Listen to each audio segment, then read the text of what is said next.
Hello, and thank you for joining us for another installation of the Law and Chair Philosophy Foundation Scholar Spotlight Series. We're very excited and honored to have Ellen Moysan today speaking on Husserl and inner song. I'm just going to go ahead and give the floor to Ellen. Take it away.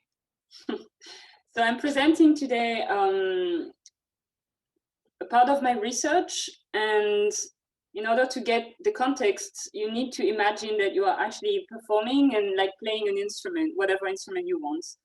So the inner song is this vision, this song that we try to perform when we play. So when I play, I don't just play out of nowhere. I think about something, or I sing in my head, and then I play what I'm singing in my head. And so I call this the inner song. So philosophically, I define it first as a phenomenon, because it's given in the phenomenological consciousness, then a phenomenon of phantasy. It's neither a phenomenon of perception, nor an intuitive positing of past or future as true. Teleologically oriented toward the performance, because it's given as in the act of performing, constituted through an intention. Chance plays a very little role in this constitution. And then sonorous, but not necessarily linguistic. So it's composed of sound, but language might or might not involve. So I'm not focusing on the inner song of the singer, for example, that involve poetry, texts, and so on. So the musician accesses the inner song through a practical epoche. I described that in another paper and also in my dissertation more in depth, which switches the attention away from the natural attitude into the performance attitude. In the performance attitude, the musician has access to two phenomena: the inner song given in phantasy and its counterpart given through the perception of its realization in performance. So I'm playing, so I'm imagining something, I'm fantasizing something more specifically, and then I'm also hearing what I'm playing with my cello. So those are two different objects. In fantasy, the inner song is at first given as fleeting and steady and obscure. However, it becomes clear as the musician practice, rehearse, and perform. So as the musician hears how it actually sounds. So when I start working on a piece, I have maybe a very fleeting inner song, but then the more I play it, the more I hear how it sounds, the more the clearer it is.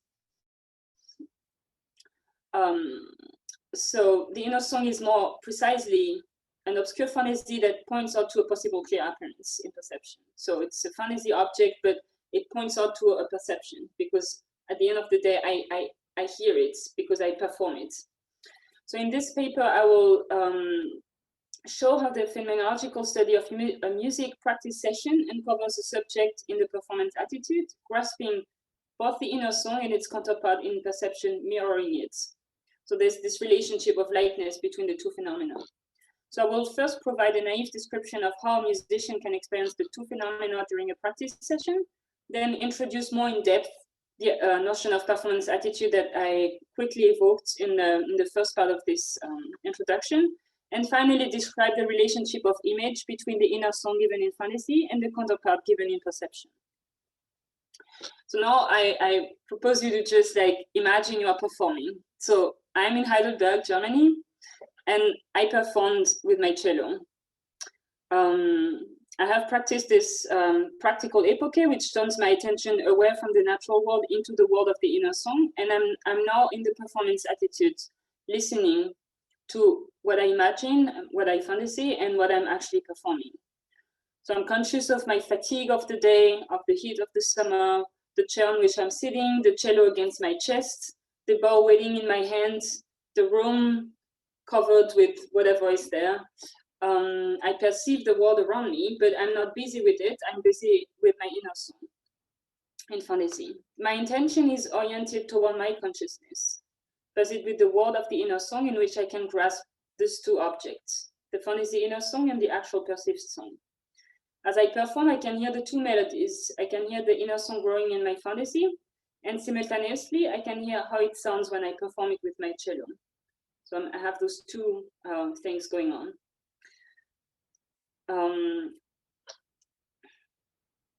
I can hear the two melodies singing together in unison. However, I still grasp them independently from one another as two distinct objects of consciousness. Actually, if I pay attention, it seems that there's always one of them which attracts my attention more than the other. So I'm either more present to what I'm playing or more present to what I'm fantasizing. It's not always the same one. And when one is in the foreground, the other is in the background, but it's always there. The two of them are always there. So sometimes there's a noise, if you play an instrument, you know that you can be distracted by whatever. And I have to reperform this practical epoche, turn my attention toward the phenomenological consciousness and refocus.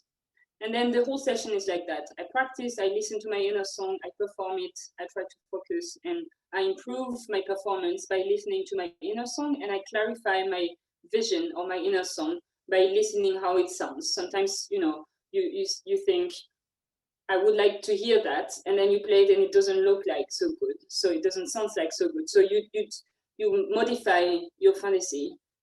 And then sometimes you try to play something, but then you have to listen again because you don't exactly grasp what you have to grasp. It's not easy. So this is the context. So the phenomenological study of this experience of practicing the cello uncovers a specific attitude, which I mentioned, the performance attitude.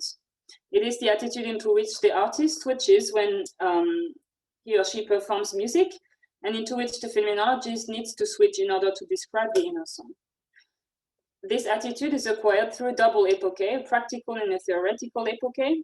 First, the subject performs the practical epoche, so the musician enacts it in the course of the performance process, and the phenomenologist reenacts it in order to also be able to grasp the inner song. And this practical epoche corresponds to the practice of the conversion of attention.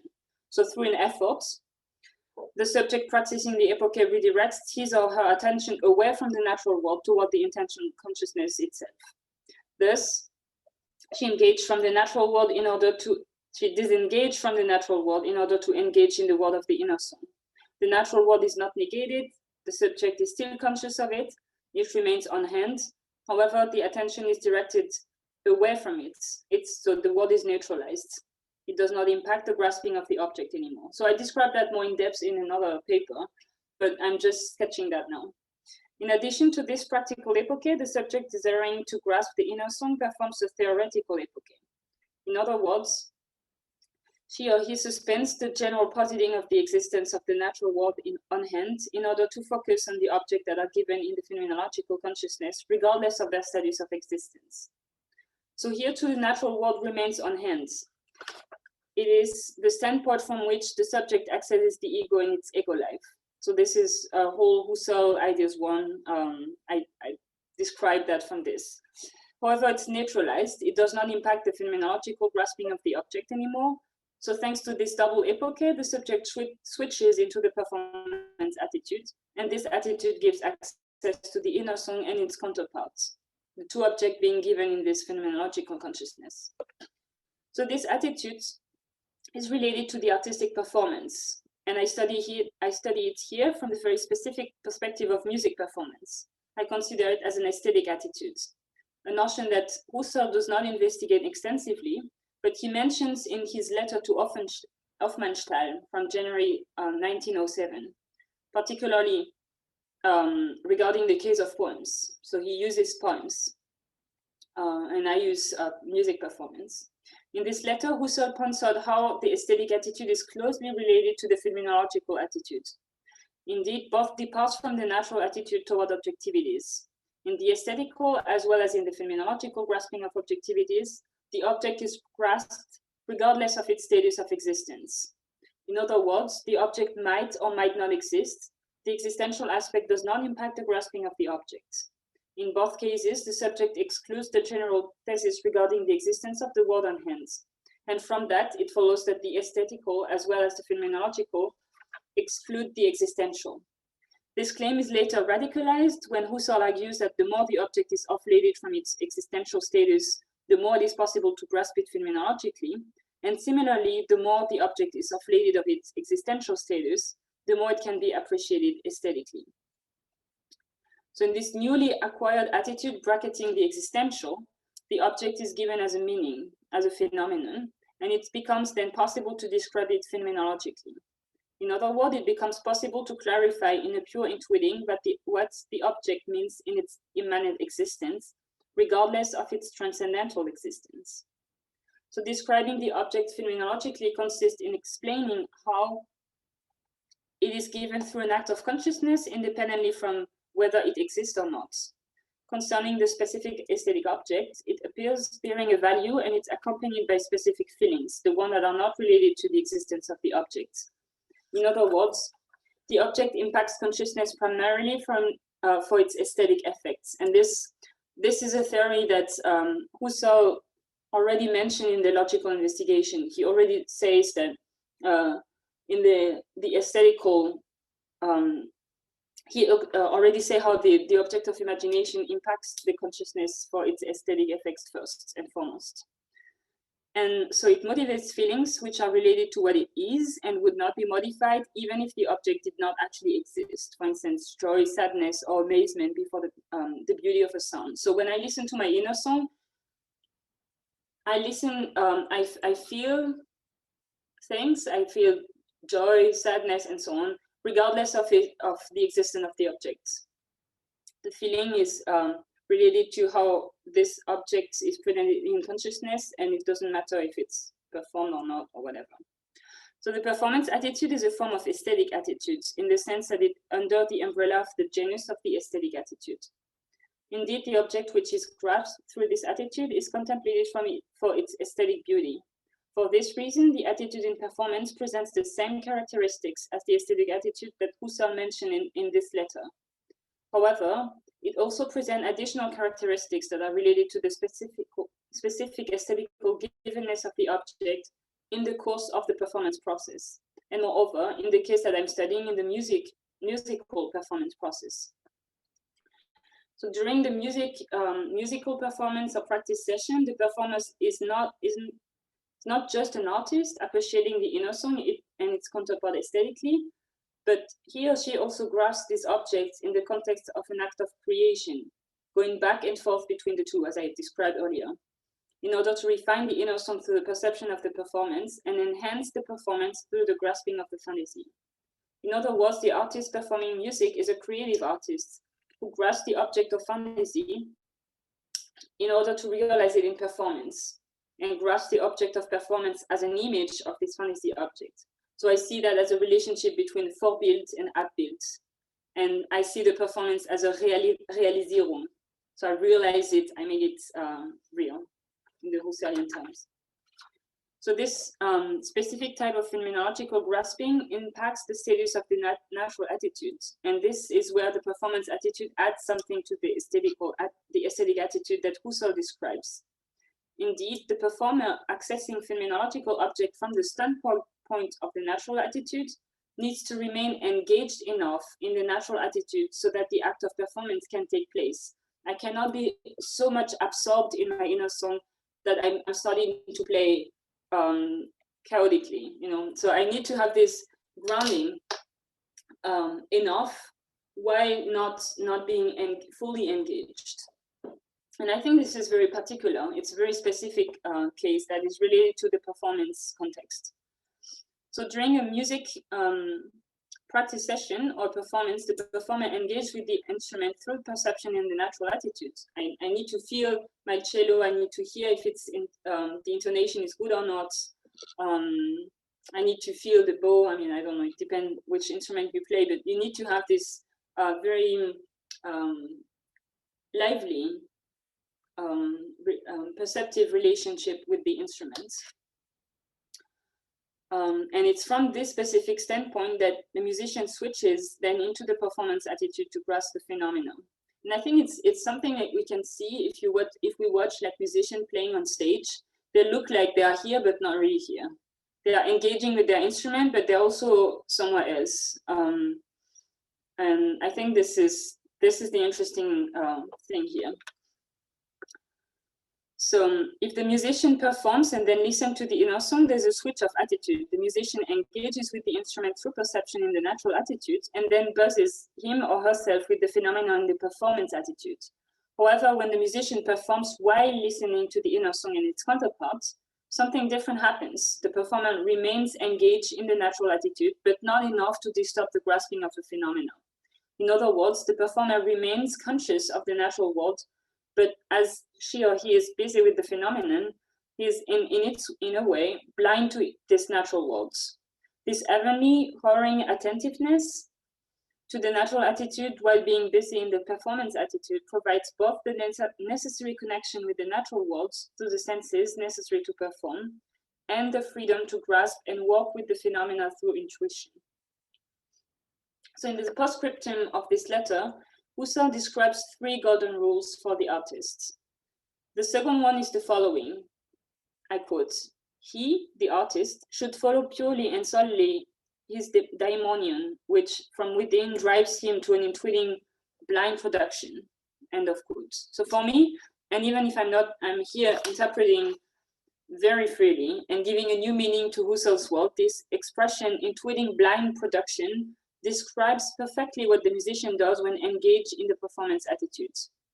Indeed, the specific kind of attention related to the performance, this heavenly oaring attention, leads the artist to wholeheartedly follow the inner song, this vision in phantasy, along with its counterparts, while being only partially engaged with the natural world.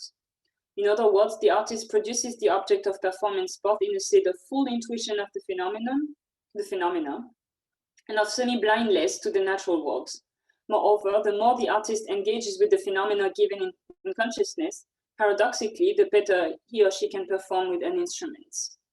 Similarly, the less the performer engages with the inner song and its counterpart given in the phenomenological consciousness, the less he or she is able to perform musically. So exactly as Husserl argues that the suspension of the existential is the condition of the aesthetical, I would like to argue that in the specific case of music performance, the engagement with the aesthetical is the condition of the existential.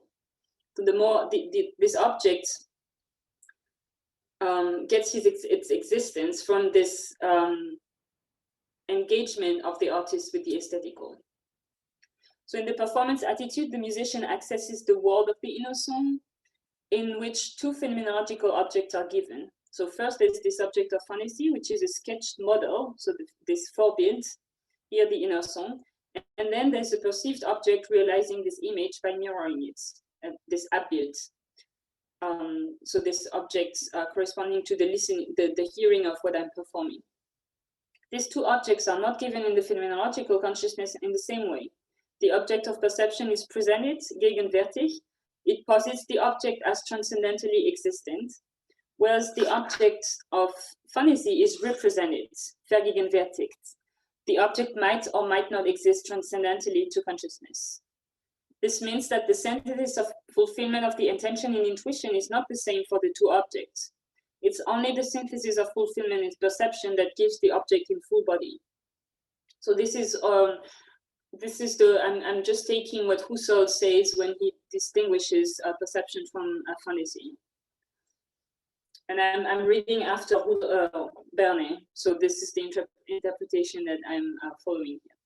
So the melody which is on the side of the perceived is that melody heard when the musician hears him or herself playing. As an object of perception, it is given in adumbration, namely through impression with visible and invisible parts. I hear some aspects of the melody, but not the whole of it. The unperceived parts are not totally absent. They are still given, but as absent. They are represented. In other words, they are suggested, but are not part of the percept.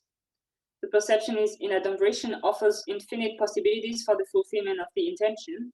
However, despite these open-ended possibilities, the act of apprehension of the object in perception always grasps the object itself. This means that the givenness of the object itself is distinct from the complete fulfillment of the intention, namely the adequate percept. So the object of perception, here the melody that I'm issuing with my cello, is given as itself, but in adumbration, so through a partial fulfillment of the intention. What is not actually perceived is filled through apperception or appresentations. It's given as a possibility. In the case of the perception of the melody, the perception of what I'm currently performing, what I actually perceived, would be called by Husserl purely perceptual content, and it's the content of the melody that I'm hearing now. In addition to it, There are the adumbrations, possibilities of the perception, so the part of the melody yet to come and the parts of the melody that have already passed. The ideal limiting case of adequate perception would imply a grasping of all the possibilities. However, this does not happen because the object is always given with unperceived aspect and only partially. In other words, I always perceive the melody partially with the possibilities of its pretensions and pretension. So here we also see why Husserl goes from this analysis of the perception of the melody to the inner time consciousness, right? Because in this specific case, it's a temporal perception. I mean, a perception implies a temporal synthesis. So despite this partial grasping, the perceived object is still given in consciousness as a unity, as a constituted unity. This unity is constituted through a continuous flux of fulfillments. The perceptual synthesis contains, therefore, a temporal value. The object in perception is given through successions, meaning through time. In this temporal succession, the fulfilled intention corresponds to what is actually perceived. They come first, whereas the unfulfilled intention corresponds to the apperception. They come second. So Husserl states that all of them, I quote, are identifications binding self-manifestations of an object to self-manifestations of the same object, end of quote. So in other words, all of them contribute to the identification of the object as what it is, as the same object. This analysis leads to a description of the perception of the real song, or realized inner song, as a synthesis of fulfillment in which this one object is perceived in adumbration with its present of impression and its temporal possibilities of retentions and pretensions. Thanks to this synthesis, the object is presented in the field of perception of the phenomenological consciousness. It is given as present. So in the field of imagination, so now I'm transitioning from perceiving the melody to fantasizing the inner song. The inner song is given as a fantasy object. So I first obscure, and then, it undergoes a process of modification, it's clarified. As opposed to its perceivable counterpart, the inner song is not given in a present of impression. It is represented through phantasms. So I'm working here with the Fantasy, Image, Consciousness, and Memory book from Husserl. As opposed to its perceivable counterparts, the inner song is not given in a present of impression, it's represented. This means that it also has a temporal flow. So I kind of unfold my inner song on the same way as something that would be perceived is unfolded in the phenomenological consciousness. It is a representation of the object itself, but it is a representation. And here I see it as a reproduction, and more precisely, a reproductive modification. The fantasy is reproductive, but does not represent a now. It does not present again an object which was formerly given as presence. In this sense, it is distinct from remembering. Instead, it is a neutral reproductive modification which has the character of a quasi-positing. It is as if it posits the object as existence without really positing it as such. So in other words, the fantasy does not reproduce an actual perception, it reproduces a possibility of perception. My inner song is how it could be perceived, and then when I perform it, it is actually perceived, and it's a different story. But I want to stress here how is this fantasy of a possible perception. In the specific case of the inner song, the fantasy is first reproducing the possibility of the perception of the realized inner song. So I imagine I fantasy how it would sound like when I would perform it. And then as I practice it, as the realization of the inner song occurs and I can hear it performed, the fantasy is modified by the perception and becomes closer to a reproduction in memory, still with the fantasy components. So it's here, I'm working on this question now on the problem of the inner song as a pure fantasy, or maybe as the inner song as a perceptive fantasy. I'm still working on that. But the question is here, how much the perceived plays a role in this fantasy object, in the constitution of the fantasy object. So this specific case in which the fantasy object undergoes a progressive sketching, thanks to the perception of its realization in performance, so I fantasy my inner song, I play it, it modifies my inner song. So there's always this back and forth between perceiving, fantasizing, and then modifying one and the other. So this is the tricky part, I think, in the description. It implies a specific synthesis of fulfillment. At first, the inner song is given in fantasy as fleeting and unstable, and according to Husserl, obscure fantasies are not the object of a full intuition. Instead, the intuition is, I quote, rudiment of intuition, a shadow of intuition. This intention is not empty. It's not only when it comes to fantasies that are very obscure, that the representation is only a residue, and that this residue is so poor that it can disappear. So I can fantasy an inner song, and then I kind of lose it because it was too obscure. So it kind of disappear, you know. But if I perform it, and that's why I think that's why we have it's better for the composer to note right away what he is fantasizing, or why when I hear something, and it's good to perform it right away, you know, because this fantasy object at first is very fleeting and obscure and unsteady and hard to grasp, and you can actually lose it, I think. In a Husserlian way, I would say that in this case, as the phantasm is interrupted, the intention remains empty. However, if the residue reappears, the intention remains despite the disappearance of this residue, and thus it continues to be fulfilled. So in some way, if it's strong enough, if it's not too obscure, I can reconstitute it and then work on it, or it can be improved and so on. So when the inner song is given as a very obscure fantasy in the early stages, the phantasm can be interrupted and the intention remains empty, so the inner song can disappear and be lost.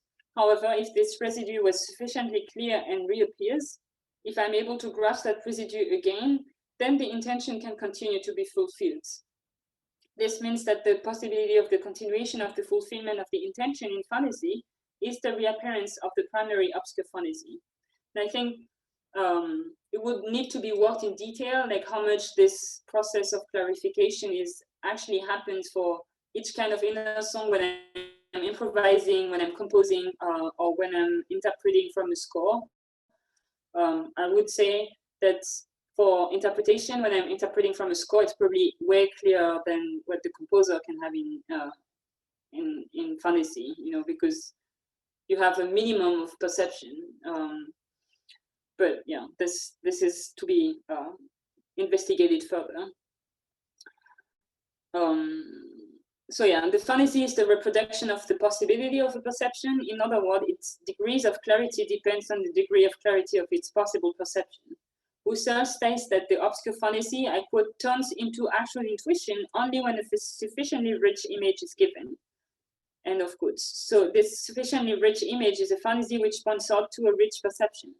In the case of the inner song, a fantasy object which points to a rich possibility.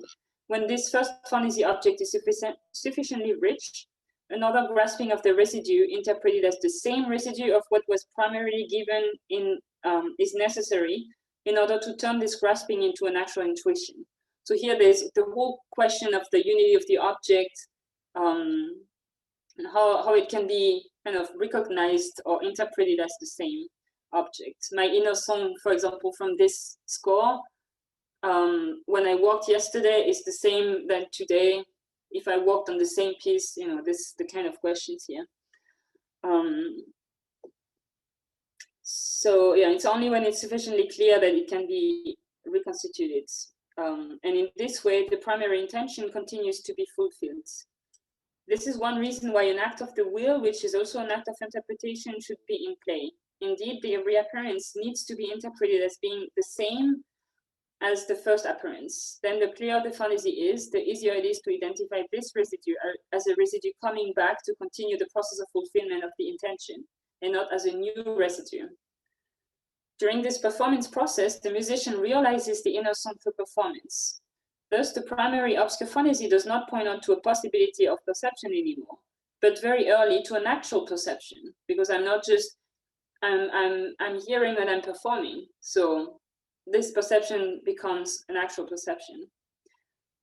As the process goes on, the object of fantasy is reinforced through the perception of its realization in performance. In other words, it goes from being an obscure fantasy pointing to a clear appearance in perception to being a clear fantasy involving the apprehension of the actual appearance in perception.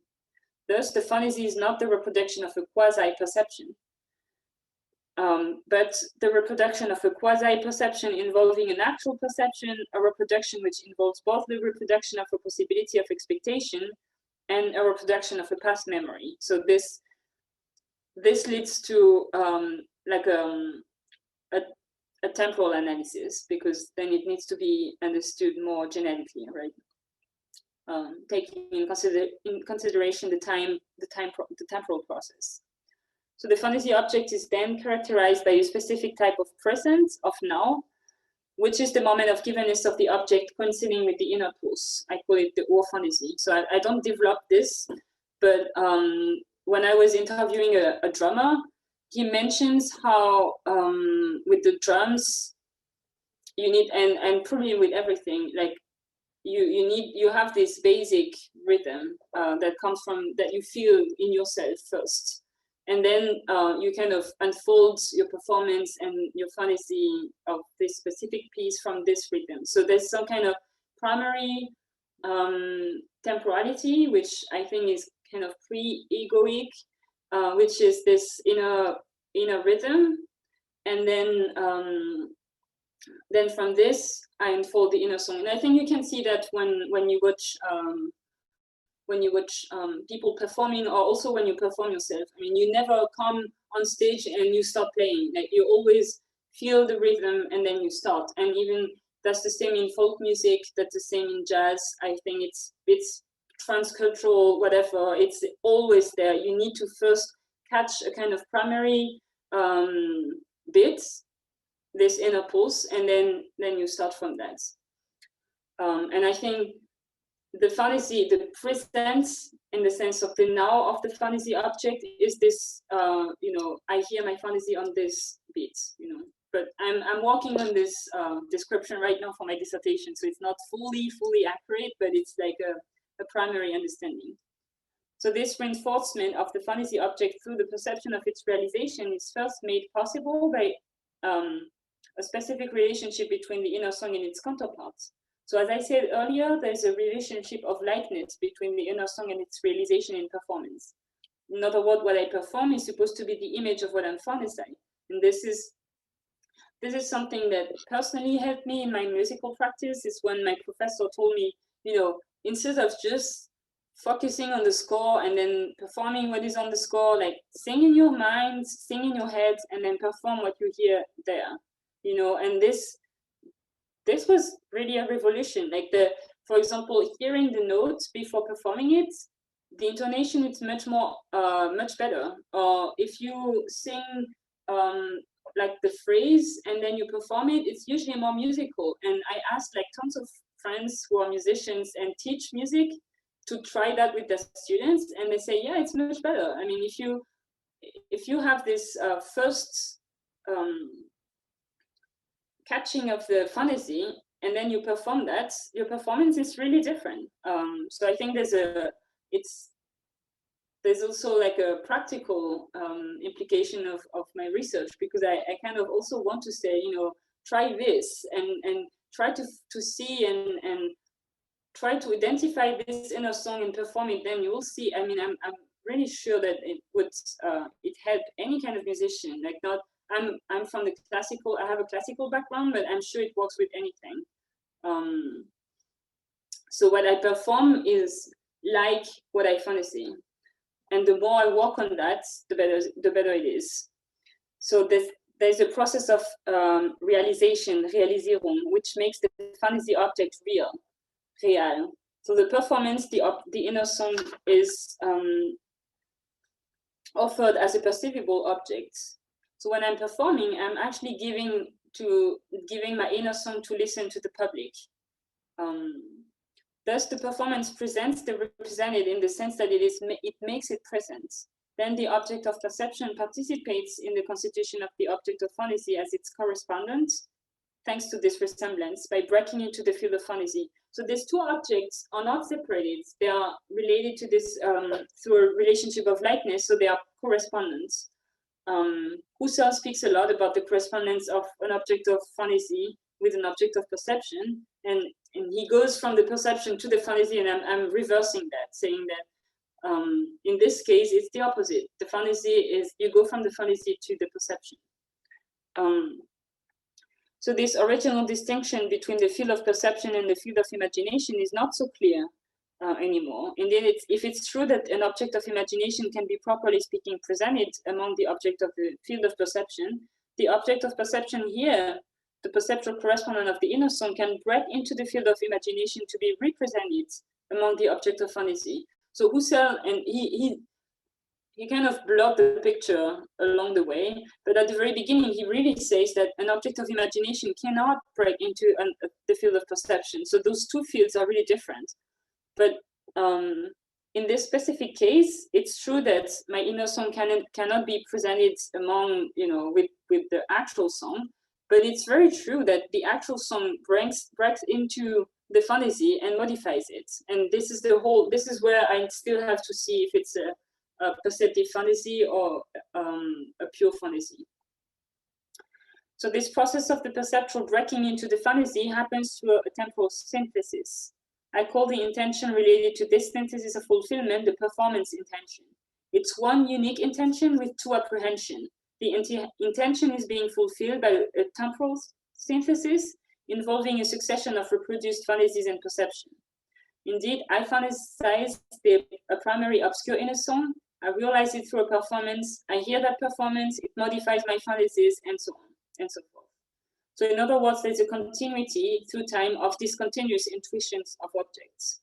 The breaking of the perceptual into the fantasized happens thanks to a retaining of the perceptual in memory, which is then represented.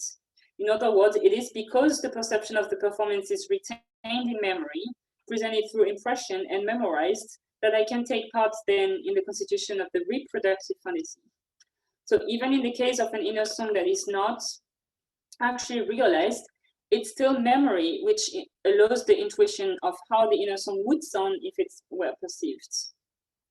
So in conclusion, the present paper went from a description of the naive experience of a music practice session to the introduction of the notion of performance attitude, and then the description of the two objects posited in the world of the inner song. So this actual song, which is given through a perception of the realization of the inner song in performance, and then the inner song, which is the fantasy object that is both the origin of that performance and constituted through it. So this work offers a current state of my research to critic and observation. It's still, in a way, a work in process. So I'm defending in the fall, so I'm still working on it. I introduce several notions without fully investigate them. And there are also several phenomenological issues that have been mentioned without being fully analyzed. In order to open the discussion, I would like to offer some questions for reflection. The first concern the problem of the performance attitude. So I introduced this notion by distinguishing it from the natural attitude and the aesthetic attitudes. And that it differs from the first while being situated on it, and it belongs to the genre of the second while presenting some specificities. So in the process of my argumentation, I underlined how attention plays a specific role, both to switch into the performance attitude and to maintain a certain degree of engagement with the natural attitude. However, how does the musician engage with the natural world through this hovering attention? And then how does language plays a role in the performance attitude in comparison to the aesthetic attitude? So Husserl speaks about the poem. So here I also have to see the implication of language. And finally, is there a difference between practicing and performing in the way the musician engaged in one or the other attitudes? And can we find further distinctions among the three types of practices? So interpretation, improvisation, and composition. So I described here a practice session. So when I really go back and forth, but is it different when I'm on stage? I think it's a good question. And then I introduced the inner song and its counterpart as being related to a relationship of likeness. The second one, Abbild, being the Realisierung of the first one, Vorbild. I explain how in the case of the constitution of the inner song, the performance intention is fulfilled by a temporal synthesis involving the apprehension of fantasies as well as memorized perceptual objects. However, it's always the case, is it always the case that the performance reflects an image? Like, do we have to use this image theory to understand it? And then how to understand the specific temporal synthesis, which lets a perception break into the field of fantasy. How the inner song given as one is given as one, and moreover, is it really given as one? Is it one inner song or several fantasies? If the inner song is not a pure fantasy object, because the perceptual breaks into this field, conversely, is the perception of the actual song a pure perception or a perceptive fantasy? And so in order to answer these questions, it would be necessary to deepen the analysis by description of the spatial and temporal process of realization of the inner song, so to investigate what the performance itself, right? And that would lead probably to a more detailed investigation of the problem of embodiment, and more specifically two notions, the notion of inner pulse, which I describe in my dissertation as a proto-temporality, which is common both to the apprehension of the object in fantasy and the apprehension of the object in perception, in the sense that this inner rhythm is kind of the connection also between the two things. So when I'm playing, when I'm performing, what I'm performing and what I'm having my fantasy are on the same inner bit, you know. And then it's necessary to also investigate the notion of hyle, which is the central layer of the phenomenological object, because Husserl distinguishes sensations and phantasms, but it's a whole, it's a very specific questions, like what is the centros of the inner song? Is it more like phantasm? Is it a sensation? Can we really distinguish the two? Is it some kind of more original sensuous content? This is open to discussion. So thank you for your attention. Yay! And thank you for your presentation. Fantastic. I have a tendency to get really excited and talk too much, so I want to open up for others to ask questions first before I spew on. Mayuki, Michael, do you have any questions for Ellen or comments or anything? My main question would be like how the two, like how perception and fantasy collide or overlap. So I feel like at the beginning you were saying like you have two, like you have perception and fantasy, and what was also not clear was, do you switch back and forth or do you always have them both? So I feel like you were saying like you have like attention towards one of them, like you're oriented towards the inner song, for example. But if we were to think of them as having like totally different temporal horizons, then it seems kind of hard to have them simultaneously. And so my question would be like, how does perception and fantasy interact with each other? So that's where I would say, you know, that when you perform on stage, it's probably different than when you practice, for example, because I think, you know, Simon Hofting, he worked on the musical I think some is in Europe right now, and I think that when you perform, you are switching very quickly in between the two, you know, because if you are just focused on your instruments, what you are actually performing, I think you kind of lose the track. I mean, you lose the direction.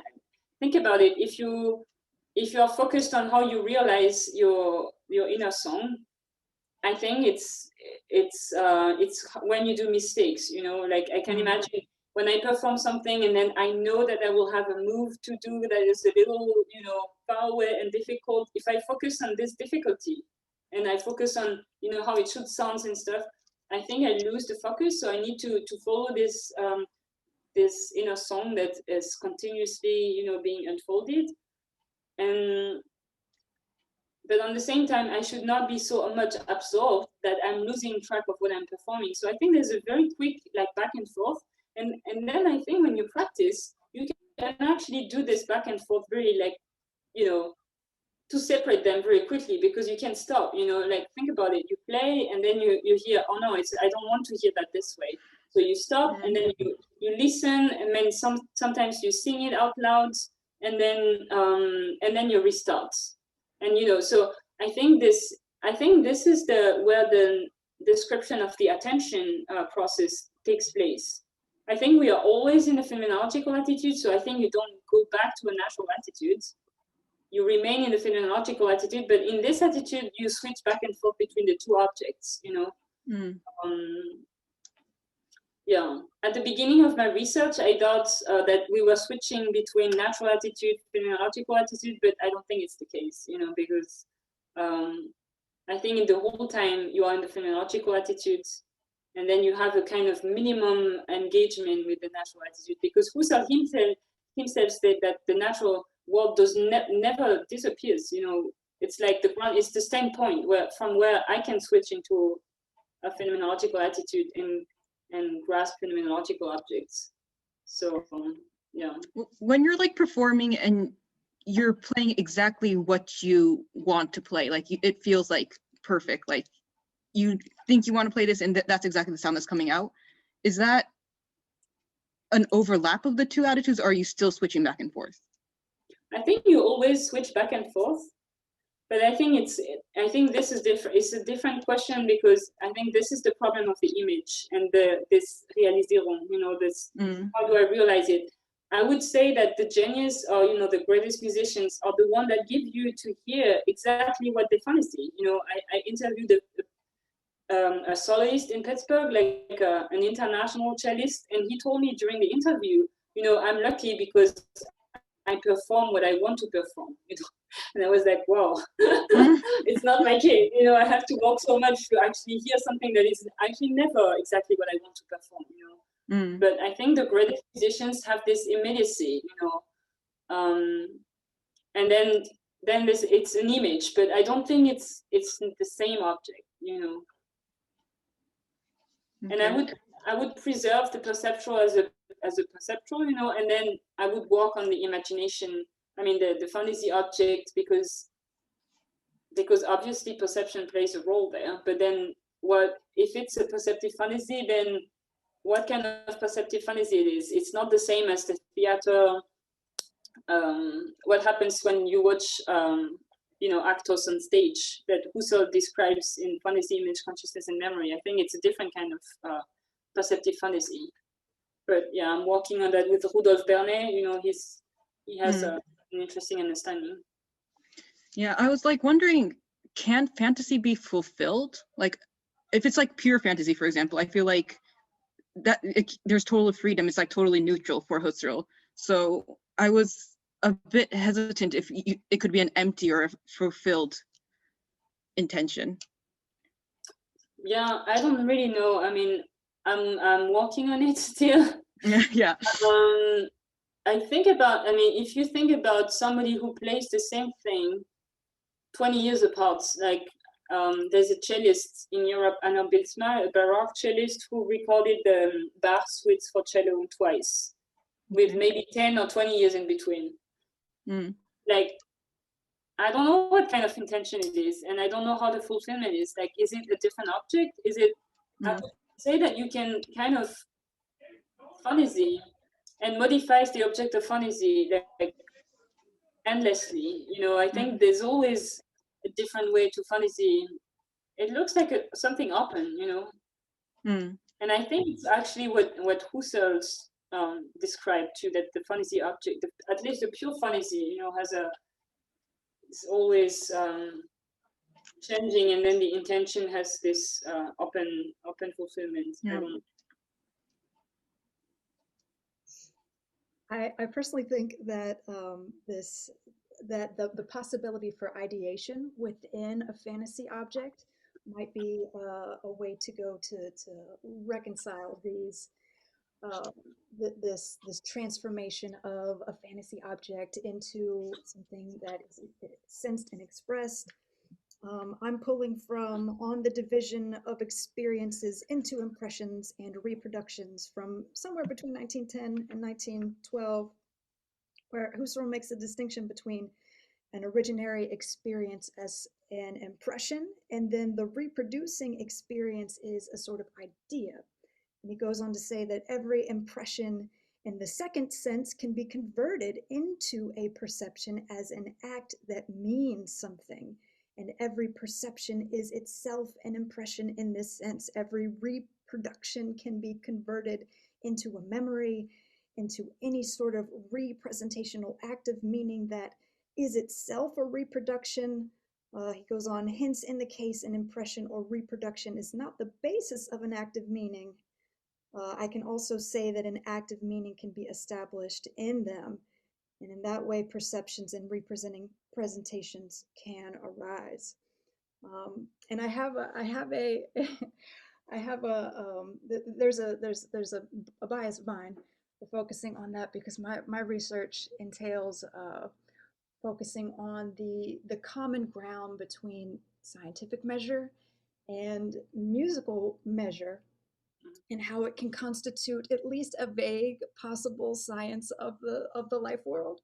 And so I wondered at this potential ideation aspect of a fantasy object and allowing for an expression of something private, of establishing for your audience or for yourself experiencing yourself playing this aesthetic experience of the beautiful, and establishing your priorities for the audience. I chose to play an A over a C.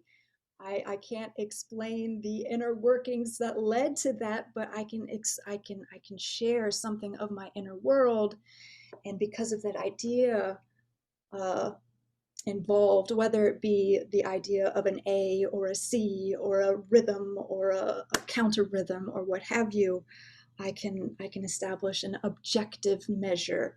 We could say that is beautiful, or I feel your inner world. I can understand it.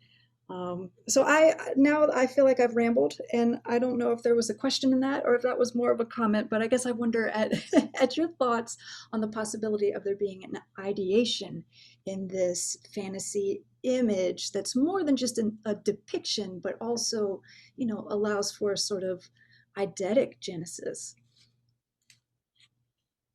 In the sense that it would be an idea.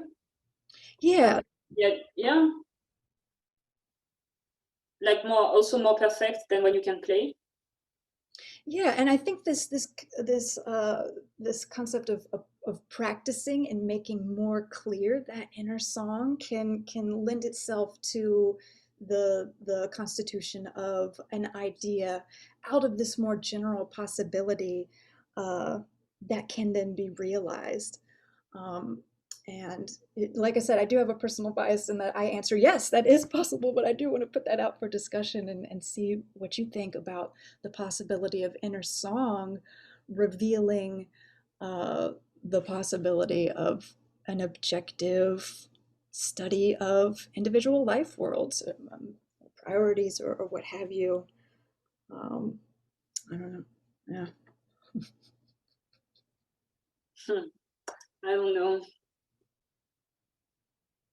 I think it is an access to your. It's always an access to your private worlds, and that's why it's so difficult to express it. Like, I mean, I discussed with one or two people about the condition of realization, and I think there are two different conditions to realize your inner song. Is to have the appropriate technique to do it, like, which can be frustrating for amateur musicians. Like, you're like, I cannot play, because I'm not good enough. And then the emotional the emotional disclosure, that you are actually offering something on stage, and it's an access to your private worlds, I would say. So yeah, I would definitely think that it's like a door open to that connects you with others deeply,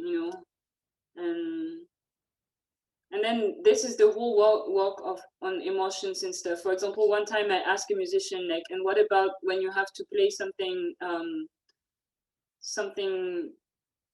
very joyful, and you don't feel it, you know. And this musician told me one time I had to play on stage something like radiant and joyful, and and just before the concert I heard that my grandfather passed away, and so there was this, like, you know, conflict of feelings. I think there's a lot of things to investigate from these questions, you know. Once my project will be, once I have identified like the basic aspects of this phenomenon, to explore more, you know, the details on what happens, and then to see in different situations how it works, because I think it gives an access to yourself. And then I also think that in some way, maybe it's never fully realizable, you know, in the sense that it's an image that you are never going to fully realize, you know. And that would be the same with all the other artistic practices, you know. When you are painting something, you can always change it. I mean, then the question is, when am I satisfied? You know, I ask a composer, like, when do you put like the final period? Now I'm not modifying that anymore. And that's the same for, you know, you write a paper and you can still modify it endlessly, and you can, but still at some point you decide that it's finished. So I don't know. I think it's that. Then it's the question of creation, you know, of creativity. What are the conditions of creative realization when it's finished? How much you can do it? What are the conditions to do it? What you are actually expressing through a creation. I mean, your creative objects. Yeah, I think there's a lot to explore, you know.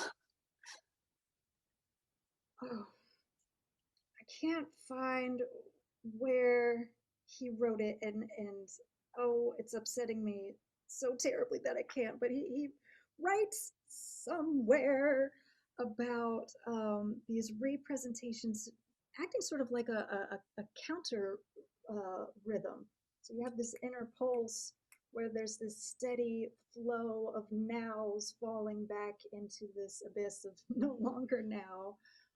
And then there's this modified, uh, you know, perception, and it sort of just constitutes this counter rhythm. And oh, like I said, I am so upset I cannot find. I knew I should have put a little tag on it for this presentation, but I didn't. But I wonder at Mayuki's question about this simultaneity of being able to see both the, the image object and the realized sound at the same time. Maybe there's this maybe priority of one over the other within the immediate directed attention, but that they're both present and constituting the whole moment. And after practice, you're able to, you know, keep track of where the impressional downbeat is, so to speak, and where the upbeat counter rhythm of this fantasy object sits within your inner pulse landscape. Again, I'm so sorry I can't find that quote. But isn't there I something? think it's in the inner time consciousness. But you know, another thing that is interesting, and I'm making it more complicated, but you know, when you perform, and you are always anticipating, right? So I would say, you know, at the beginning I said the inner song is the fantasy expectation, and then that is fulfilled by perception, and then there's the fantasy recollection, memory that brings that back, etc. So, you know, I think even if the two objects are connected by this inner rhythm, in the sense that the pulse doesn't change, then there's what you perform, and then what you fantasy. I would think that you're slightly earlier in your fantasy as what you're playing. And you know, if you watch Keith Jarrett improvising, Glenn Gould performing, or whatever musician you can watch on stage, that sings out loud when they perform, which Keith Jarrett does it very obviously. You know, it's almost awful because it's so loud that it's disturbing. You see that he's not. I mean, I'm not sure if it's on the same. You know, it's on the same beat. That's for sure. You know, the inner rhythm is always there. But is it is it simultaneous? I don't know. Like, it's like when you speak, you know, when I don't know. I think there's something to look at here. Is it on the same time? Is it not? Which time are we speaking about? And then, yeah, it's complex, but I think there's always this inner rhythm, and then whether the fantasy and the perception are given on the same time in the phenomenological consciousness, I don't know. I would say that you always need to anticipate, and that's such a basic thing that, you know, I don't know, like when I was at the conservatory, my teacher was always telling me, you have to anticipate, and you're like, what do you mean? You know, like, how much should I anticipate? But you are always slightly, you know, when you perform, you're always slightly earlier, you know, and that's part of connecting the two together, you know. If you would be just like on the present, you know, I think you would miss the track, and I think it's the same in listening, you know, and that's why you can, I don't know if you can sing second voices, you know, inventing them, like catching them when somebody is speaking, you can invent like the second voice, and I think you anticipate always, and you anticipate the development of the melody, so there's a whole thing to investigate there in the anticipation. I mean, the problem of anticipation, expectation. Yeah, I'm not sure I can develop all of that in my dissertation. Sometimes I feel I need to write 2 or 3 PhDs, but there's a lot of things to look at. Yeah. I think that the distinction between primary retention and secondary retention would allow for a certain simultaneity. And whether this is a satisfactory answer, I don't know. I'm a fan of simultaneity, so I will lay my bias on the table there. But I think that, you know, as one now is passing over into the not now, there's that in between space, where maybe at first your attention was on the inner song and then your attention is on the actualization of it. There is that space where they're happening at the same time, but one is in is still in the now, but on the very edges of it. At least I think you need to think a time that is like a layer of time that is before that is deeper than the time of the fantasy and the time of the perception, you know.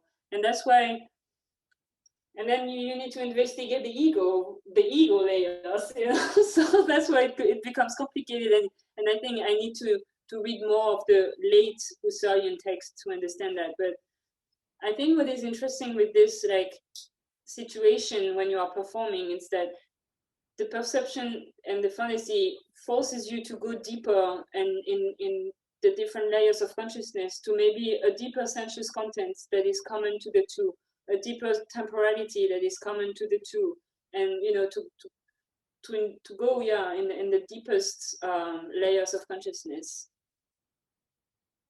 That's definitely for certain. Yeah, I love it. I love it. I have another question. Okay. The inner song, would that be like a passive action or is that active? Like, does this, I feel like the song isn't something you're actively thinking of. Like, it's kind of given to you, but at the same time, it's kind of like passive active, or like, could you use passive synthesis as like this temporal synthesis? Or do you think that's a totally different type? Yeah. I mean, the more I'm working, the more I'm convinced that the passive synthesis is the way to describe it. But then whether like I'm actively constituting it or receiving it, I think it's the two, you know. I mean, I think it's kind of received because, but then it's not like a mystical thing, you know. Like sometimes when I read philosophy of art, or when you listen to artists, they are like, yeah, and I'm receiving it, and it's like it comes from heaven, you know. It's not. I don't think it's true. I mean, you have to spend so much time working and practicing and trying to improve it. And it's really part of the constitution of the fantasy object to actually try out how it sounds like, you know. So I think they are really the two together.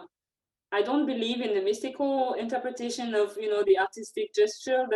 I think it's not like, even the greatest musicians say it, like Mike Davis or whoever. I remember one musician telling me, said a genius is like 5% talent, 95% work. Like I totally agree with that. If you look at the greatest musician, like even the kids who are so talented and they play like beautifully at 7 years old, like concertos and stuff, they work a lot at home. Like there's nothing, and you, just because you also, I mean, this drummer was telling me, as long as I'm not able to perform this rhythm, I cannot use it in my improvisation.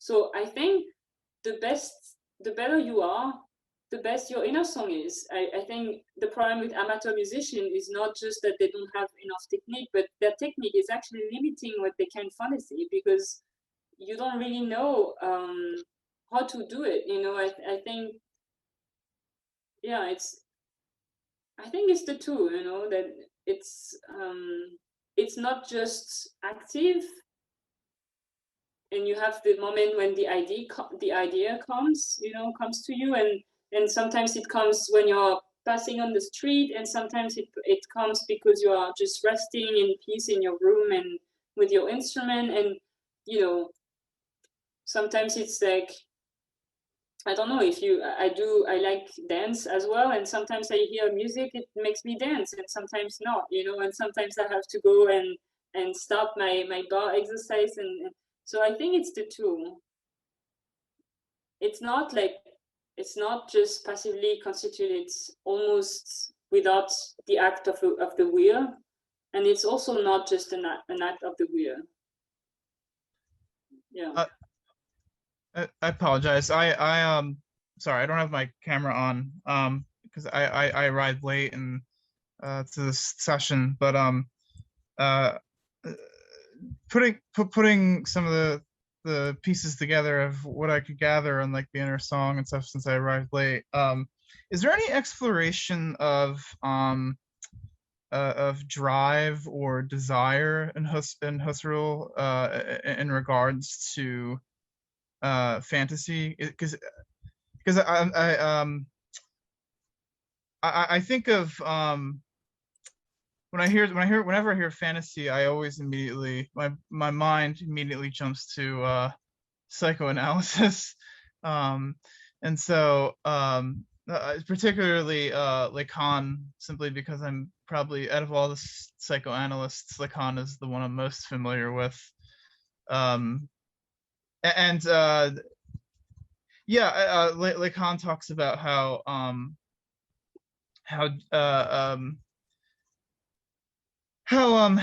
both drive and desire play a part in his understanding of fantasy, particularly how it is understood in the structuralist framework.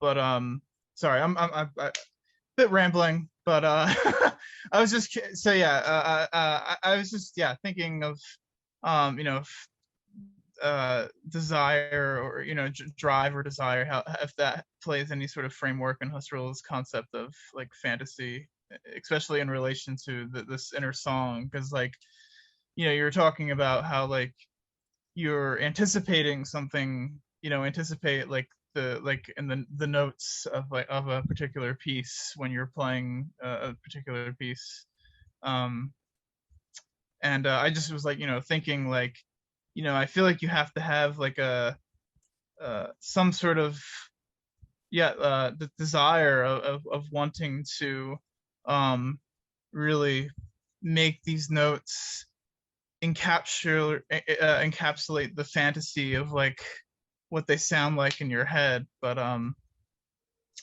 yeah, sorry, I'm rambling. I apologize. Yeah, I'm sure there's like the notion of will and drive, and it definitely plays a role. It's the later Husserl though. So my problem is that I started to work with the logical investigation to get the basic Husserlian framework of the fantasy / imagination object. And then I moved to the middle Husserlian work, and then I'm realizing that I need to actually approach also the latest one because he's exploring those questions more. Definitely, I mean, just because if I go back to my own experience, the more repressed my emotions were, the most difficult it was to perform. I think there's definitely something that is at least related to emotions, and then yeah, I think there's a freedom that is fully part of the performance act. I mean, somebody who is too much.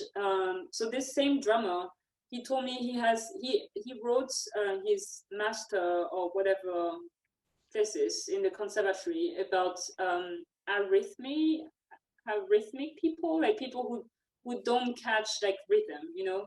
And he was describing a student of his who is a young girl who does not understand rhythm at all. So she doesn't get the beat, you know. And so I asked him, kind of a joke, but not really, like, is she from a bourgeois family where you have to repress your emotions? And he was like, actually, yes, you know, because I think, and he was telling me, I come from a less, how do you say, like a poor background. I mean, a more difficult kind of, I have a kind of more difficult story, and he was saying, but I never learned how to control my emotions so much, and that's also why it comes out as it comes out, you know. And I can really think about one time in my own practice when I had a breakthrough, which was not just a musical breakthrough, you know, but also there was this awful shooting at the Pittsburgh synagogue, and in my university, they asked me within 24 hours, are you able to play this Jewish piece for cello and piano in front of like 1,000 people and the rabbi who are coming for the ceremony? And I was like, Yeah. I'm not sure, you know, but then I thought, you know, if I can serve with my instrument, yes, I'm going to do it. And so I rehearsed like for a day, and then the ceremony came and it was beautiful. And I was able to play the whole piece, and afterwards it changed everything. It changed something, because I think it was also, you know, what matters here is not who you are, what you play, but you know how you free yourself, and you are giving, self-giving, you know. And so I think, again, I mean, you mentioned psychoanalysis. Like, I would definitely in a second life, you know, investigate like how much my inner song and my creative potential is related to my psychological psychological constitution of myself, you know. I think it's really interesting. And you know, I think there are also musicians who actually go to psychoanalysis and it improves their practice, you know. The same as you would go to a physical therapist and improve your muscles and stuff. Like, why not? You know, there are a lot of different questions that are related to that, you know. Also, how much is the inner song embodied? Like, musicians says that they have to develop a saxophonist body, or I mean, if I haven't played for 1 year, because more than 1 year, because my cello is still in the US, clearly I lost my muscles. Like, and while I lost my muscles, I also lost my musicality, because I cannot play exactly how I used to play, because when I push my finger on the instrument, it doesn't come out on the same way because it's too weak, you know. So that's how I would say, you know, sometimes we think about the fantasy as something kind of disembodied. Probably the opposite, I would say. Like, for the inner song, it's definitely within your body, you know. It's embodied fully. So yeah.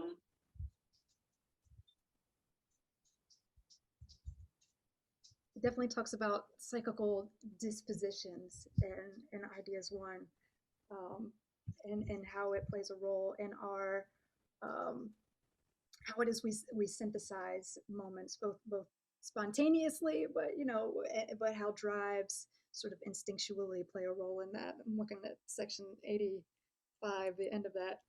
Yeah. One. So yes, that is a great question, and I agree. I just wanted to add the textual reference for those who are watching at home, um, because Ellen gave such a beautiful answer to that. I don't want to take away from that. Just adding some textual support. Thank you.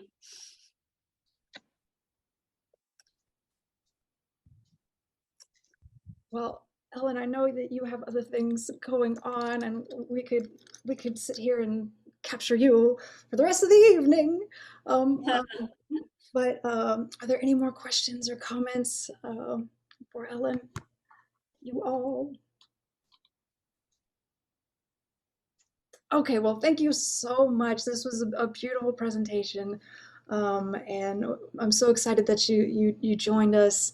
I'm going to stop recording, and then we'll debrief really quickly, and then we'll let you go get on with your evening. But thank you so much for Thank you stopping so by. much.